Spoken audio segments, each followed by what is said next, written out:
Hi everyone, welcome to Prudent Classes. Hope all of you are doing good. So guys, आज की इस video में हम discuss करेंगे हमारे सब्जेक्ट MCO3 का एक और important and paper expected topic and this topic has been chosen from unit number 1. This is the part 5th. और इससे जो प्रीवियस पार्ट्स थे उसमें हमने डिस्कस करा था about the concept of research. We discussed about inductive and deductive logic. We also discussed about the significance of research in business. अभी जो हम वीडियो डिस्कस करेंगे आज की उसमें भी एक और बहुत ही इंटरेस्टिंग टॉपिक है और ये टॉपिक बेसिकली रिलेटेड है with the types of research. जानेंगे कि कितनी तरह की रिसर्च होती हैं, अलग अलग इनके टाइप्स कौन से हैं, कैसे इनको आपका क्लासिफाई किया जाता है. तो ये चीज़ें हम डिस्कस करेंगे. पेपर में कई बार आपका ये क्वेश्चन पूछा भी गया है एंड पूरी वीडियो देखिएगा जिससे कि आपको सभी पॉइंट्स अच्छे से समझ में आए. आगे बढ़ने से पहले मिशन याद रखिएगा, दैट इज 70% और more in our upcoming exams. My name is Shivam Maheshwari and आप मेरे टेलीग्राम चैनल को भी ज्वाइन कर लीजिएगा which is with the name Prudent Classes. और इंस्टाग्राम पर भी अगर आपकी कोई क्वेरी है तो आप मुझे ज्वाइन करके वहाँ पे अपनी जो भी क्वेरी है उसको पूछ सकते हैं. फेसबुक ग्रुप है हमारा, उसको भी आप ज्वाइन कर लीजिएगा. वहाँ पर भी कोई भी जो लेटेस्ट अपडेट्स आती हैं आपकी इग्नू की तरफ से आपके स्टडीज से रिलेटेड तो वो आपकी पोस्ट की जाती हैं मेरी तरफ से. पीडीएफ के लिए इस पर्टिकुलर सेशन की और बाकी जितने भी इंपॉर्टेंट सेशंस हैं उनके लिए आप टेलीग्राम चैनल को ज़रूर ज्वाइन कर लीजिएगा. एंड इसके अलावा अगर आप मेरे चैनल पर नए हैं तो चैनल की प्लेलिस्ट में जाकर ज़रूर देख लीजिएगा. वहाँ पर आपको जितने भी अभी तक मैंने इंपॉर्टेंट टॉपिक्स की वीडियोस अपलोड की हैं वो सभी मिल जाएंगी. और किसी टॉपिक पर अगर आप स्पेशली वीडियो चाहते हैं तो आप मुझे कमेंट करके पूछ सकते हैं. I will make that video as soon as possible जिससे कि आपकी स्टडीज में हेल्प हो पाए. तो आगे बढ़ने से पहले मिशन याद रखिएगा, वी हैव टू स्कोर 70% और मोर इन आवर एग्जाम्स. तो आज का चलिए टॉपिक स्टार्ट करते हैं. जानते हैं कि कितने तरह के रिसर्च होते हैं. ठीक है, अलग अलग टाइप्स के जो रिसर्च होते हैं उनके बारे में डिस्कस करते हैं. तो गाइस, टाइप्स ऑफ रिसर्च में सबसे पहले I'll be sharing 8 different categories or you can say I will be classifying the research types into 8 categories. वैसे देखिए अलग अलग बुक्स में अलग अलग राइटर्स के थ्रू आपको अलग अलग तरीके से टाइप्स डिफाइन किए जाएंगे. तो बेसिकली जो टाइप्स होते हैं रिसर्च के वो डिपेंड करते हैं आपकी रिक्वायरमेंट पर. ठीक है, आपकी रिसोर्स अवेलेबिलिटी पर, टाइम फ्रेम पर, बेसिकली कितनी कवरेज चाहते हैं. तो बहुत सारे बेसिस हैं जिनके बेसिस पर आपका क्या किया जाता है, रिसर्च को डिफरेंशिएट किया जाता है या फिर डिवाइड किया जाता है. हमारी जो स्टडी है उसमें हम बेसिकली सिर्फ 8 टाइप्स ऑफ रिसर्च डिस्कस करेंगे. उन रिसर्च के अंदर कौन कौन से मेथड्स आते हैं या कौन कौन सी रिसर्च आती हैं उनको भी डिस्कस करेंगे. तो सबसे पहले जो हमारे हेडर्स हैं हम उनके बारे में डिस्कस करेंगे कि कौन कौन से हेडर्स हैं, कौन कौन से 8 टाइप के रिसर्चेस हैं जिनके बारे में हम पढ़ेंगे. तो सबसे पहली जो रिसर्च क्लासिफिकेशन है वो होगी according to the branch of knowledge. तो 8 क्लासिफिकेशन विल बी डिस्कसिंग. उनके अंदर अलग अलग रिसर्चेज हैं, will talk about them separately. According to the branch of knowledge, we divide the research into different categories. ठीक है, इसके बाद अगर हम बात करें तो second classification will discuss according to the nature of data. तो डेटा के नेचर के अकॉर्डिंग भी हम क्या करते हैं, रिसर्च को अलग अलग कैटेगरीज में डिवाइड करते हैं. अब डेटा के बारे में आपने सुन रखा होगा, data can be quantitative, qualitative. तो इस तरीके से हम क्या करते हैं, डेटा के बेसिस पर भी रिसर्च जो एक्टिविटीज हैं उनको डिवाइड करते हैं. अकॉर्डिंग टू द कवरेज, कितनी कवरेज चाहिए आपको, मैक्रो कवरेज है, माइक्रो कवरेज है, उसके बेसिस पर भी हम क्या करते हैं, रिसर्च को डिफरेंट टाइप्स में डिवाइड करते हैं. Next classification we have according to the utility और एप्लीकेशन. तो यूजेज और एप्लीकेशन के बेसिस पर भी हम क्या करते हैं, अलग अलग रिसर्च एक्टिविटीज कंडक्ट करते हैं और उसी के अकॉर्डिंग अपने जो रिसर्च डेटा है या एक्टिविटी है उसको हम डिवाइड करते हैं. Now the next classification is related to the place where it is carried out. तो जिस जगह पर आपकी रिसर्च कंडक्ट की जा रही है उसके बेसिस पर भी रिसर्च को डिवाइड किया जाता है. And this is the fifth classification we'll talk about. Now according to the research methods used, तो जो रिसर्च मेथड्स हैं उनके बेसिस पर भी अलग अलग कैटेगरीज में रिसर्च को डिवाइड किया जाता है. और ये बहुत ही इंपॉर्टेंट आपका कॉन्सेप्ट होगा. इस पर आपका एक नेक्स्ट वीडियो में लेकर आऊंगा जिसमें जितने भी रिसर्च मेथड्स हैं हमारे वो हम डिस्कस करेंगे. अब कितने रिसर्च मेथड्स हैं वो आपको बेसिकली आगे की स्लाइड्स में पता चल जाएगा. Now the next classification is according to the time frame, or the last classification is according to the purpose of the study. तो जो study है conduct करना चाहते हैं उसका purpose क्या है, उसके basis पर भी हम research को differentiate या divide कर सकते हैं. तो बेसिकली जो टाइप्स ऑफ रिसर्च है उसको जानने के लिए हमें 8 क्लासिफिकेशन जानने जरूरी है. तो 8 classifications are according to the branch of knowledge, according to the nature of data, according to the coverage, according to the utility or application, according to the place where it is carried out, according to the research methods used, according to the time frame, and according to the purpose of the study. So these are the 8 classification on the basis of which we'll be dividing the research into different categories or different types. ठीक है. तो अभी ये हमारे आपके pointers हैं, इनको आप याद कर लीजिए, और मैं यही सजेस्ट करूंगा कि वीडियो के साथ साथ आप याद करते हुए चलें. अब एक छोटा सा यहाँ पर ना पॉइंट जान लेते हैं, इतना हम पढ़ेंगे रिसर्च के बारे में. So why are we understanding और actually knowing about the types of research, क्या हो जाएगा. देखिए, रिसर्च खुद में ही एक बहुत इंपॉर्टेंट कॉन्सेप्ट होता है. अभी अगर हम बात करें, let's take an example of कोविड-19. ठीक है, तो कोविड-19 का ही एग्जांपल आप ले लीजिए. कोविड-19 ने काफी कंट्रीज को इम्पैक्ट किया, और इवन हमारी कंट्री को तो काफी ज्यादा इम्पैक्ट किया. अब कोविड-19 पर क्या की गई, रिसर्च कंडक्ट की गई, क्योंकि again it is impacting lots of people in every country. Research के थ्रू हमने क्या करी, वैक्सीन इन्वेंट करी. अब हम सिर्फ यहाँ पर इंडिया का कॉन्सेप्ट ले लेते हैं, इंडिया को ही हम कंसीडर करेंगे. तो जब इंडिया में रिसर्च कंडक्ट करी गई कोविड-19 के ऊपर, तो 2 वैक्सीन इन्वेंट की गई. सबसे पहली जो वैक्सीन है वो कौन सी है, आपकी कोवैक्सीन, और दूसरी जो वैक्सीन है वो है आपकी कोविशील्ड. ठीक है. तो अगर ये रिसर्च एक्टिविटीज ही कंडक्ट नहीं की जाती इस वायरस पे, तो क्या आपको लगता है ये वैक्सीन इन्वेंट की जा सकती थी. तो इसीलिए रिसर्च इंपॉर्टेंट होती है, और जब आप रिसर्च करेंगे तो आधी नॉलेज आपके लिए बेनिफिशियल नहीं होगी. You have to make sure that you understand the different types of research, जिससे कि अकॉर्डिंग टू योर रिक्वायरमेंट आप क्या कर सको, उस पर्टिकुलर रिसर्च को अच्छे से कंडक्ट करो. ठीक है. So you can perform the research effectively. तो उसके लिए आपको जानना जरूरी है कि रिसर्च कितने टाइप्स की होती हैं और किस तरीके से उनको हम कंडक्ट करते हैं. ठीक है. तो हमारी जो रिसर्च है उसको इफेक्टिव करने के लिए हम टाइप्स के बारे में जानेंगे. चलिए, तो अब आगे बढ़ते हैं, रिसर्च के टाइप्स जानते हैं according to the classifications that we have. तो वन बाय वन हम अपने जो क्लासिफिकेशंस है उनके बेसिस पर रिसर्च को डिवाइड करेंगे. तो सबसे पहले अगर हम बात करें तो हमारे पास according to the branch of knowledge है, ये हमारी पहली क्लासिफिकेशन है. तो according to the branch of knowledge अगर हम बात करें तो life and physical science research होती है, फिर उसके बाद आती है सोशल साइंस रिसर्च. तो जो हमारी ब्रांच ऑफ नॉलेज है, यानी कि देखिए अलग अलग नॉलेज अवेलेबल है लाइफ के बारे में, फिजिकल साइंस के बारे में. अब ये लाइफ और फिजिकल साइंस की जो हमारी रिसर्च है, इसमें बेसिकली क्या चीजें आती हैं. देखिए, अगर हम बात करें तो इसमें आपकी बॉटनी आ गई, फिजिक्स, केमिस्ट्री. तो जितनी भी ये चीजें हैं ये लाइफ और फिजिकल साइंस से रिलेटेड है. इसमें ये सभी चीजों की जो आपकी स्टडीज है, नॉलेज जो गैदरिंग है वो इंक्लूडेड होती है. इसके अलावा सोशल साइंस रिसर्च काफी एक्सटेंसिव कॉन्सेप्ट है, और इसमें आपकी बहुत सारी चीजें आती हैं, जैसे कि आपकी पॉलिटिकल साइंस है, पब्लिक एडमिनिस्ट्रेशन है, आपकी सोशियोलॉजी है, इकोनॉमिक्स है. देखिए, इकोनॉमिक्स खुद में कितना बड़ा कॉन्सेप्ट है, पूरा कॉमर्स एंड मैनेजमेंट भी आता है सोशल साइंस रिसर्च में. अब ये जो सोशल साइंस रिसर्च है इसमें कॉमर्स एंड मैनेजमेंट आता है. Commerce and management basically business research का पार्ट होगा. तो सोशल साइंस रिसर्च का पार्ट है बिजनेस रिसर्च, जिसमें आपका basically we focus on commerce and management concepts. और बिजनेस रिसर्च की अगर हम बात करें तो उसमें आपकी डिफरेंट कैटेगरीज आती हैं. और वो कौन कौन सी कैटेगरीज हैं, तो in total we do have 8 different categories of research in business research. तो यहाँ पर बिजनेस रिसर्च में आपकी 8 कौन कौन सी अलग अलग रिसर्चेज हैं. सबसे पहली है मैनेजमेंट रिसर्च, दूसरी है प्रोडक्शन रिसर्च, थर्ड है हमारी पर्सनल रिसर्च, उसके बाद है finance research, accounting research is the next one, marketing research is the next one, and business policy research and business history research. So according to the branch of knowledge, we divide the research into 2 different categories: life and physical science research and the social science research.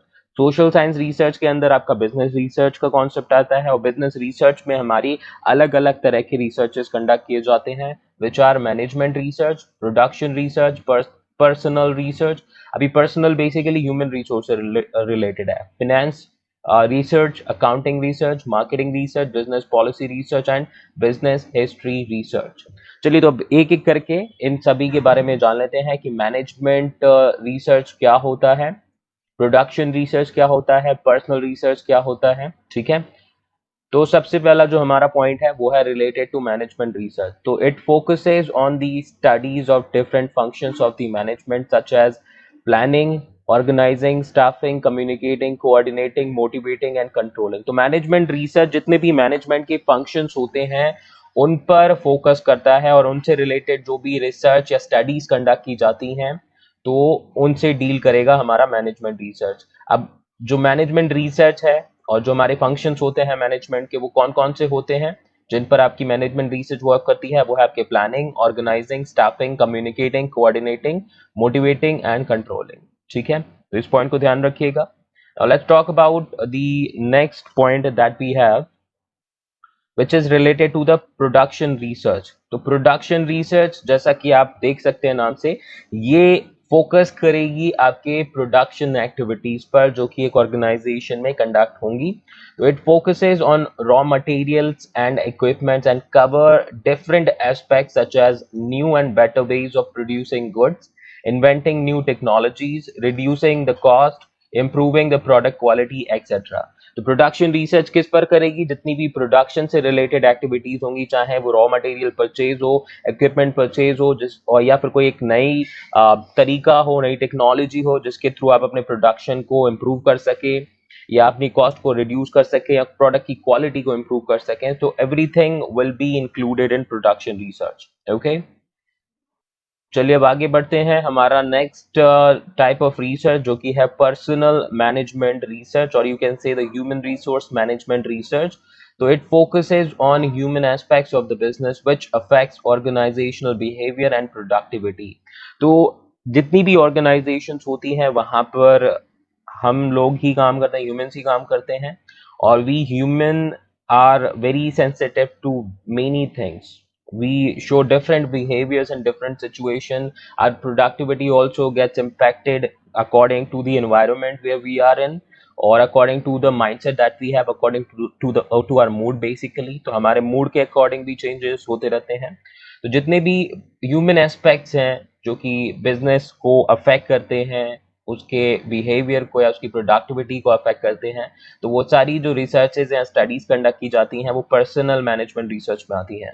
अब इसमें क्या क्या होती हैं आपकी चीजें included, personal policies, job requirements, job evaluation, recruitment, selection, placement, training and development, promotion and transfer, morale and attitudes, wage and salary administration, industrial relations। तो इन सभी से रिलेटेड जितनी भी स्टडीज कंडक्ट कराई जाती हैं वो आपकी पर्सनल मैनेजमेंट रिसर्च का पार्ट होती हैं। तो ध्यान दीजिएगा, personal policies, job requirement, job evaluation, recruitment, selection, placement, training and development, even आपके वेज एंड सैलरी एडमिनिस्ट्रेशन से रिलेटेड भी आपकी जो स्टडीज होती हैं, आपके प्रमोशन एंड ट्रांसफर से रिलेटेड जो एक्टिविटीज होती हैं वो सभी पर्सनल मैनेजमेंट रिसर्च का पार्ट होती हैं। आई एम श्योर ये कॉन्सेप्ट भी आपको समझ में आ चुका होगा। Now let's proceed to the next point और द नेक्स्ट टाइप। तो नेक्स्ट टाइप है हमारा फाइनेंशियल मैनेजमेंट रिसर्च, और you can simply mention finance research. तो it focuses on the financial institutions, financing instruments जो कि आपके हो सकते हैं शेयर्स या डिवेंचर्स, फाइनेंशियल मार्केट्स। तो अलग अलग तरह के मार्केट्स होते हैं जैसे कि कैपिटल मार्केट, मनी मार्केट, और यू कैन से प्राइमरी मार्केट और सेकेंडरी मार्केट। ठीक है, कैपिटल मार्केट बेसिकली आपका प्राइमरी मार्केट हो जाएगा, सेकेंडरी मार्केट के लिए मनी मार्केट हो जाएगा।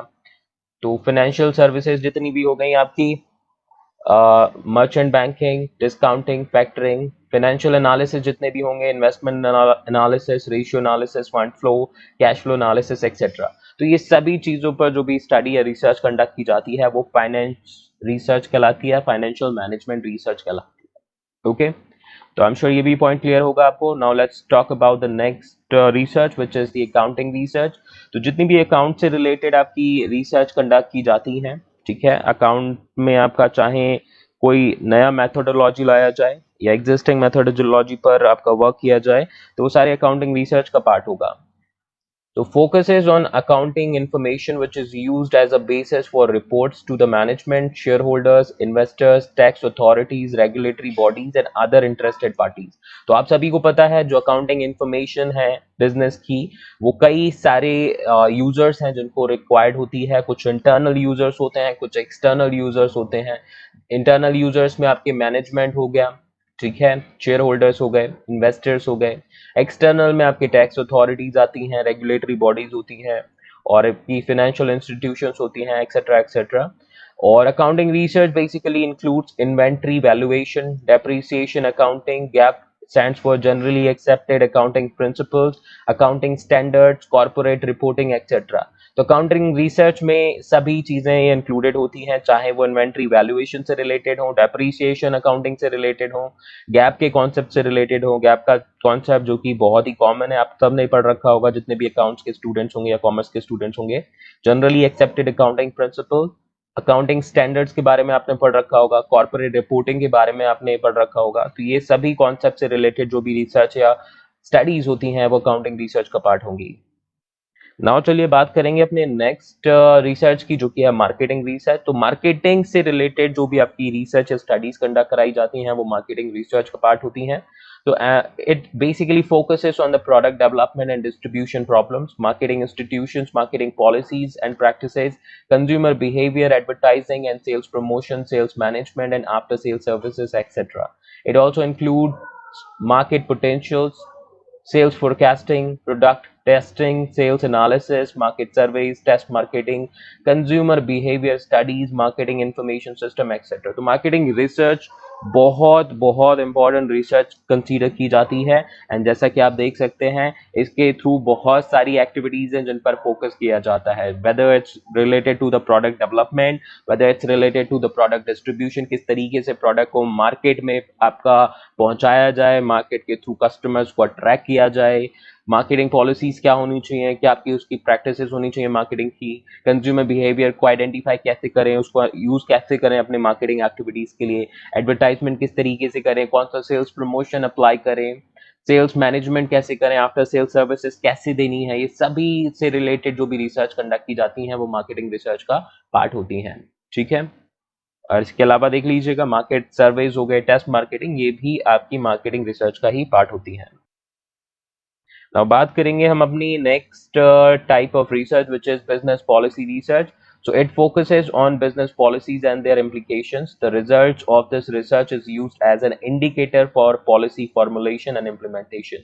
तो business policy से related जो भी आपकी studies या research कराई जाती हैं तो वो सारी बिजनेस पॉलिसी रिसर्च का पार्ट होंगी, और ये फोकस करती है बिजनेस पॉलिसीज पर और किस तरीके से उन पॉलिसीज को अप्लाई किया जाता है, इम्प्लाई किया जाता है बेसिकली। एंड ये जो रिसर्च होती है एक इंडिकेटर के तौर पर काम की जाती हैं कि जो पॉलिसी आप फॉर्मुलेट करेंगे या इम्प्लीमेंट करना चाहेंगे वो अच्छी पॉलिसी है कि नहीं है। तो it will help you to understand that stuff. Now the next type of research that we have is the business history research, और ये basically focus करती है on the past business activity और the historical business data। तो जो भी हमारी business की past activities होती हैं, ठीक है, या जो भी historical research होती हैं businesses की, उनसे related अगर कोई research conduct की जाती है तो वो आपकी business history research में count होगी।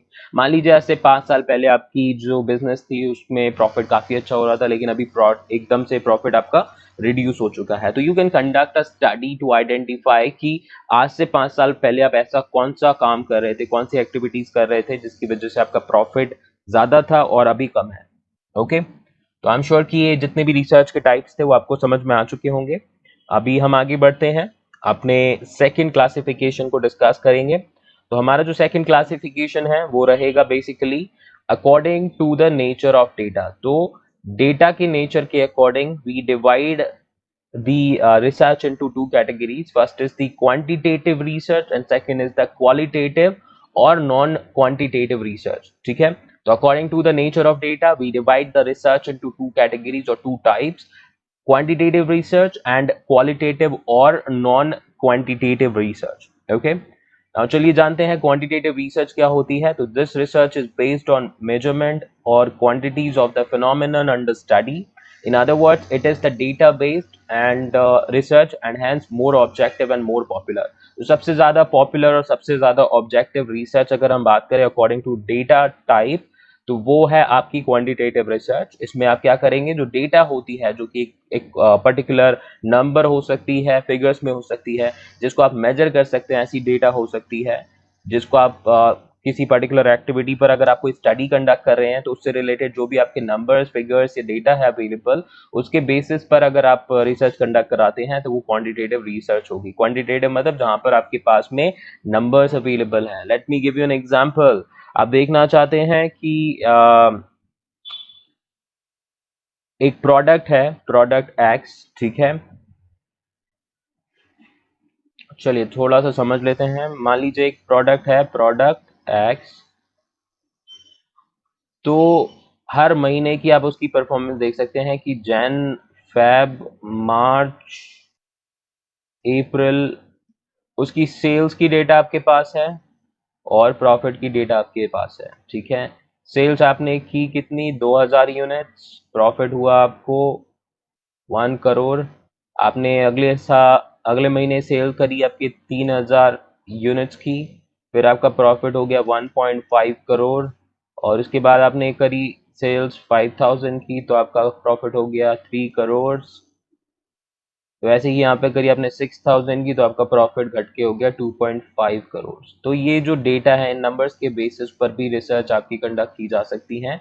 और ऐसी जो रिसर्च होंगी जहां पर आपके पास नंबर्स अवेलेबल हैं जिसको आप एनालाइज कर सकते हैं, वो सभी क्वांटिटेटिव रिसर्च का पार्ट होंगी। ओके, तो आई एम श्योर कि आपको ये समझ में आ चुका होगा। Let's proceed to the next point, जो कि है हमारा क्वालिटेटिव और नॉन क्वांटिटेटिव रिसर्च, ठीक है। तो क्वांटिटेटिव रिसर्च हमने समझ लिया, उसका जस्ट अपोजिट होता है क्वालिटेटिव और नॉन क्वांटिटेटिव रिसर्च। तो ऐसी research which is actually based on the subjective assessment of the attributes और you can say qualities, motives, opinions, desires, preferences, behaviours etcetera, वो सारी आपकी नॉन क्वांटिटेटिव रिसर्च होती हैं, क्वालिटेटिव रिसर्च होती हैं, ठीक है जी। यहाँ पर कोई क्वांटिटी नहीं है, यहाँ पर आप क्या करेंगे, या तो क्वालिटी के बेसिस पर, ओपिनियंस के बेसिस पर, प्रेफरेंसेस के बेसिस पर, बिहेवियर के बेसिस पर आइडेंटिफाई करेंगे या रिसर्च का कंक्लूजन क्रिएट करेंगे। Research in such a situation is a function of researchers' insights and impressions.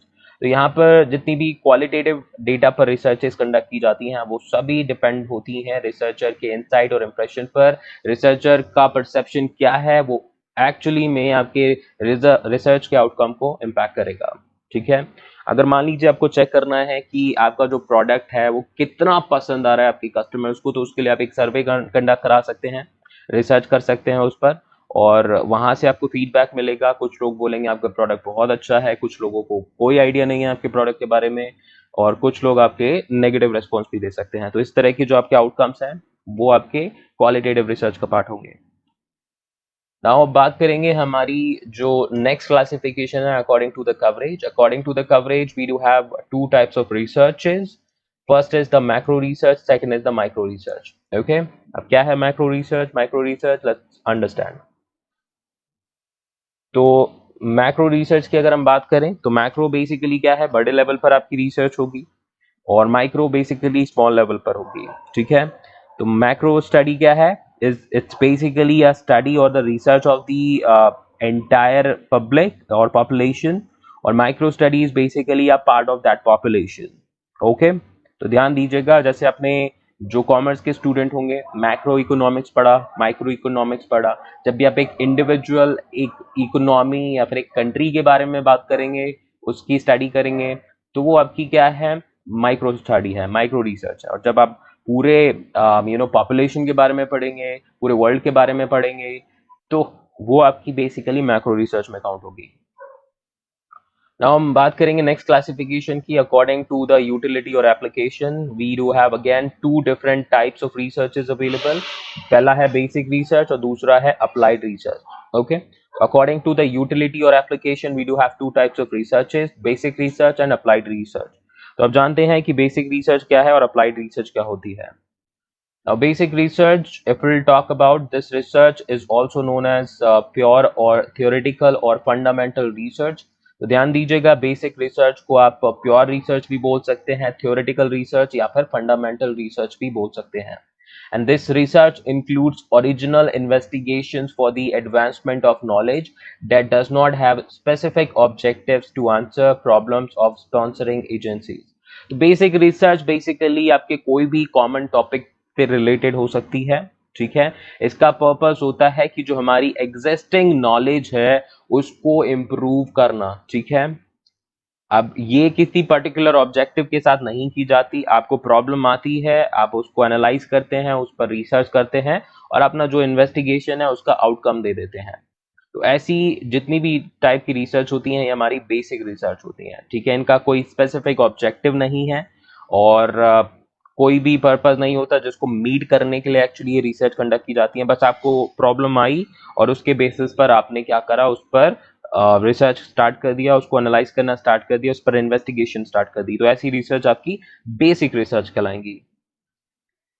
Now बात करेंगे हमारी नेक्स्ट रिसर्च जो कि है अप्लाइड रिसर्च. तो अप्लाइड रिसर्च क्या है? This research tries to solve a specific problem और provide innovative solutions to issues affecting an individual group और सोसाइटी. तो बेसिक का जस्ट अपोजिट है अप्लाइड रिसर्च. अप्लाइड रिसर्च में क्या है, हम एक स्पेसिफिक प्रॉब्लम या कंसर्न को सॉल्व करने की कोशिश करेंगे, ठीक है. और इसके थ्रू जितने भी अफेक्टेड इंडिविजुअल्स हैं, ग्रुप या सोसाइटी है, उनको एक इनोवेटिव सॉल्यूशन प्रोवाइड करने की कोशिश करेंगे. तो आप खुद देख सकते हैं, रेड बस के कॉन्सेप्ट के बारे में आपने पढ़ा होगा. तो रेड बस के जो ओनर हैं उनको रेड बस का आइडिया कैसे आया? एक बार वो कहीं ट्रैवल करना चाहते थे दिवाली के टाइम पे and he did not find बस और any other sort of travelling, जिसकी वजह से वो अपने घर नहीं जा पाए, अपने फैमिली से नहीं मिल पाए दिवाली पे. तो उस केस में उन्होंने सोचा कि ये प्रॉब्लम मेरे साथ आती है, तो there are many other people who are also facing the same issue. तो इसीलिए वो कॉन्सेप्ट स्टार्ट हो गया. वैसे ही आपके बहुत सारे कॉन्सेप्ट है, whether it's related to Airbnb, OYO rooms. तो ये सभी जो ओनर्स थे इन्होंने कुछ ना कुछ अपना एक स्पेसिफिक प्रॉब्लम था जिसको एनालाइज किया, अंडरस्टैंड किया और उस पर आपका रिसर्च करा के फिर एक पर्टिकुलर आइडिया दे दिया, सोल्यूशन दे दिया हम सबको, जो कि उनके लिए भी प्रॉफिटेबल रहा. तो applied research is also referred to as a scientific method of inquiry or contractual research or action research because it involves the practical application of scientific methods to everyday's problem. तो जो हमारी applied research है, we also call it scientific method of inquiry or else you can say it as a contractual research or an action research. ठीक है. तो I'm sure कि ये point भी clear होगा. Now let's talk about the next classification that we have. So the fifth classification is according to the place where the research is carried out. तो जहां पर आपकी रिसर्च कंडक्ट की जा रही है उसके बेसिस पर भी हम रिसर्च को डिफरेंट कैटेगरीज में डिवाइड करते हैं. और इसमें आपकी 3 डिफरेंट टाइप्स की रिसर्चेज होती हैं. सबसे पहली है फील्ड स्टडीज और फील्ड एक्सपेरिमेंट्स. इसके बाद आती है लेबोरेटरी स्टडीज और laboratory experiments. And third study or third research that we have is the library studies or documentary research. तो इनके बारे में आप थोड़ा सा जान लीजिए, बाकी आगे मैं जितनी भी वीडियोस लेकर आऊंगा उनमें इन चीजों के बारे में डिस्कशन हो जाएगा, ठीक है. तो according to the place where the research is carried out, we divide the research into 3 different types: field experiments or field studies, laboratory experiments or laboratory studies, और library studies और documentary research, ठीक है. Documentary research basically बहुत ही simple है, जो आपके document हैं existing उसके बेसिस पर आप रिसर्च कंडक्ट करेंगे, that will be known as documentary research. तो अभी हम बात करेंगे अपने सिक्स्थ कैटेगरी के बारे में and this is according to the research methods used. As I said, this is one of the most important topics that will be discussing in detail in our next video, जिसमें हम discuss करेंगे about the methods of research. उन methods of research में ये 6 के 6 जो हमारे types हैं उनके बारे में हम डिटेल में जानेंगे. तो अगर ये वीडियो गाइस अच्छा लग रहा हो तो ज्यादा से ज्यादा लाइक करके शेयर जरूर कर दीजिएगा. तो इसमें हमारे आते हैं 6 research type: survey research, observation research, case research, experimental research, historical research and comparative research, ठीक है. तो according to the research method used, we do divide the research into 6 different categories: survey research, observation research, case research, experimental research, historical research and comparative research. अब बात करेंगे time frame के according जब हम classify करेंगे research को, then the research will be divided into two different categories. First is the one time और single time period research, और दूसरी हमारी रहेगी लॉन्गिट्यूडनल रिसर्च. ठीक है, आप इजीली समझ सकते हैं. वन टाइम या फिर सिंगल टाइम पीरियड जो रिसर्च होती है वो बेसिकली आपके एक साल या एक पर्टिकुलर पॉइंट ऑफ टाइम के लिए की जाती है. और जितनी भी सैंपल स्टडीज होती हैं, ठीक है, या फिर डायग्नोस्टिक स्टडीज होती हैं, वो आपकी सिंगल टाइम पीरियड रिसर्च होती हैं, वन टाइम रिसर्च होती हैं. लॉन्गिट्यूडनल रिसर्च वो होंगी जो कि या तो एक साल से ज्यादा के पीरियड के लिए, कई सालों के लिए, जिसके एक फिक्स टाइम पीरियड नहीं है, जो कई टाइम पीरियड के लिए कंडक्ट की जाती हैं, वो आपकी लॉन्गिट्यूडनल या फिर लॉन्ग टाइम पीरियड रिसर्च कहलाती हैं. जैसे कि आप देख सकते हैं 5 ईयर जो प्लान्स होते हैं उनके बारे में हम स्टडी करते हैं, उनके बारे में रिसर्च करते हैं कि उनका इम्पैक्ट क्या रहा. या कोई भी डेवलपमेंट प्लान बनाया जाता है इंडस्ट्रीज डेवलपमेंट से रिलेटेड, या फिर फैक्ट इन कंपनीज डेवलपमेंट से रिलेटेड, तो वो बेसिकली क्या है, वो एक लॉन्ग पीरियड के लिए किया जाता है, शॉर्ट पीरियड में नहीं. नाउ अब हम बात करेंगे अपने नेक्स्ट पॉइंट की. According to the purpose of the study, we divide the research into four different categories, जिसमें आती है descriptive study, analytical study, evaluation study और exploratory study. इनको आप research भी बोल सकते हैं. तो descriptive research, analytical research, evaluation research and exploratory research. तो ये purpose of study के according division है. अब जान लेते हैं थोड़ा सा कि हमारा descriptive study क्या होता है. So it focuses on accurately and systematically describing about a population, situation, institution or phenomenon. It can answer what, where, when and how questions but not why questions. तो किसी भी descriptive research का purpose होता है उसकी population, situation, institution या फिर कोई particular activity और phenomenon के बारे में डिटेल में डिस्क्राइब करना. ठीक है, एक सही तरीके से और एक सिस्टम से आपको डिस्क्राइब करना उस पर्टिकुलर फिनोमिनन, सिचुएशन, इंस्टीट्यूशन या पॉपुलेशन के बारे में. ये आपको बता सकता है कि जो आप पर्टिकुलर एक्टिविटी कंडक्ट कर रहे हैं, क्यों कर रहे हैं, कहाँ कर रहे हैं, कब कर रहे हैं और कैसे कर रहे हैं. बट यू नो एक एक पर्टिकुलर जो होता है, कब कैसे करेंगे, क्या करेंगे, ये सब चीजों की जब आपको डिटेल मिलती है या डिटेल रिक्वायर्ड होती है तो वो आपका डिस्क्रिप्टिव स्टडी का पार्ट हो जाएगी. नाउ अगर हम बात करें अपने एनालिटिकल स्टडी के बारे में, तो इट फोकसेस ऑन फैक्ट्स और information already available and analyse them to make a critical examination. These are generally ex post facto studies और पोस्टमार्टम स्टडीज. तो बहुत सारी रिसर्च कंडक्ट की जाती हैं हर साल, हर महीने, अलग अलग लोगों के थ्रू, और हर रिसर्च आपकी वैल्यूएबल हो ऐसा पॉसिबल नहीं है. तो जो हमारी ऑलरेडी अवेलेबल इंफॉर्मेशन या फैक्ट्स होते हैं, कभी कभी हम उन पर भी स्टडी कंडक्ट कराते हैं टू फाइंड आउट कि जो हमारी इंफॉर्मेशन अवेलेबल है क्या वो सही है कि नहीं है, यूजफुल है कि नहीं है, इफेक्टिव है कि नहीं है. तो इस तरह की जो क्रिटिकल एग्जामिनेशंस हैं, ये क्रिटिकल रिसर्चेज या स्टडीज की जाती हैं, वो आपकी एनालिटिकल स्टडीज होती हैं. इनको हम एक्स पोस्ट फैक्टो स्टडीज भी बोलते हैं या फिर पोस्टमार्टम स्टडीज भी बोलते हैं. नाउ हमारी नेक्स्ट टाइप्स ऑफ रिसर्च में आती हैं, वो है इवैल्यूएशन स्टडी और evaluation research. So it focuses on examining और evaluating the impact of a particular event. तो किसी भी पर्टिकुलर सिचुएशन या इवेंट का जो इम्पैक्ट है उसको एग्जामिन या फिर इवैल्यूएट जब किया जाता है तो वो आपकी इवैल्यूएशन स्टडी या रिसर्च का पार्ट होती है. जैसे कि impact of a particular decision or a project or an investment in the entire organization. तो एक ऑर्गेनाइजेशन है, अगर वो कोई डिसीजन लेती है तो उसका क्या इम्पैक्ट हुआ, क्या इम्पैक्ट हो सकता है, या कोई भी प्रोजेक्ट आपने जो टेक ओवर किया उस पर क्या इम्पैक्ट पड़ेगा आपकी बिजनेस पर, कोई इन्वेस्टमेंट किया तो उससे क्या इम्पैक्ट पड़ेगा. तो इस तरह के जो इम्पैक्ट स्टडीज किए जाते हैं या एवेल्युएशन किए जाते हैं वो एवेल्युएशन स्टडी का पार्ट होती है. Now the last point that we have is the exploratory study. So when the information on a particular subject matter is less or almost negligible, then this study is conducted to know more about it and to formulate the problem and procedures of the study. तो exploratory study मतलब तो किसी चीज को explore करना, find out करना. तो जब भी कोई पर्टिकुलर कॉन्सेप्ट होता है या सब्जेक्ट मैटर होता है जिस पर हमारे पास बहुत ही कम इंफॉर्मेशन अवेलेबल है, जैसे कि आपने देखा होगा मार्स पर स्टडीज कंडक्ट की जा रही है, मार्स पर स्पेसशिप्स भेजी जा रही हैं to know more about Mars, कि मार्स पर आपका लाइफ पॉसिबल है कि नहीं। तो ऐसी जितनी भी स्टडीज है मार्स के बारे में हमें पता नहीं है, तो इनिशियली किसी भी ह्यूमन बीइंग को भेजने से पहले क्या होगा, वहां पर आपकी रिसर्च कंडक्ट की जाएगी कि whether it will be useful to send human being there, जैसे कि मून पर भेजने से पहले हमने कंडक्ट किया था। तो ये चीजें हैं, जिस चीज के बारे में हमें कम नॉलेज है या बिल्कुल ना के बराबर नॉलेज है, उस पर आपका रिसर्च कंडक्ट कराया जाता है, और ऐसी रिसर्च हमारी एक्सप्लोरेटरी रिसर्च होती है। और इस टाइप की रिसर्च को हम फॉर्मुलेटिव स्टडी भी बोलते हैं, फॉर्मुलेटिव रिसर्च भी बोलते हैं।